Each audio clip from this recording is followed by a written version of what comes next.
आपण पाहत आहात भारतीय जनमत, आपला चॅनल।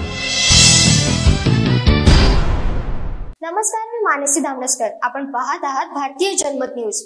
पाहुयात आजच्या ठळक घडामोडी।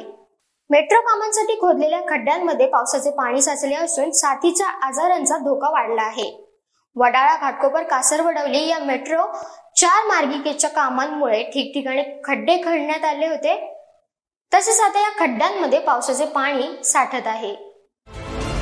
वडाळा घाटकोपर कासरवडवली या मेट्रो 4 मार्गिकेच्या कामांमुळे ठिकठिकाणी खोदकामे झाली असून या खड्ड्यांमध्ये पावसाचे पाणी साचत आहे। महापालिकेकडून पाणी साचू नये असे आवाहन नागरिकांना केले जाते, परंतु शासकीय प्रकल्पांच्या कामांच्या ठिकाणीच पाणी साचून रोगराईला निमंत्रण मिळत असल्याचे चित्र आहे। तसेच खड्ड्यात पडून एखाद्या गंभीर अपघाताची शक्यता देखील व्यक्त केली जात आहे।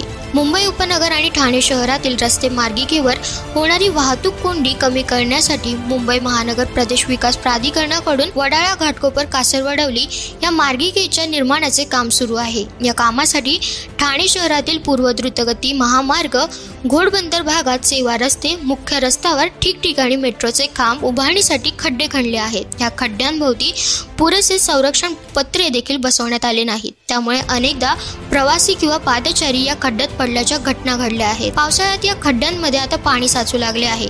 या खड्ड्यांची खोली आणि रुंदी मोठी असल्याने पाण्याचे प्रमाणही अधिक आहे। ठाणे महापालिकेकडून दरवर्षी नागरिकांना घरामध्ये पाणी साठवून ठेवू नका असे आवाहन केले जाते, परंतु MMRDA कडूनच खड्ड्यांमध्ये साठलेल्या पाण्याचा निचरा केला जात नाही। त्यामुळे डेंग्यू, मलेरिया साथीचे आजार पसरण्याची शक्यता व्यक्त केली जात आहे।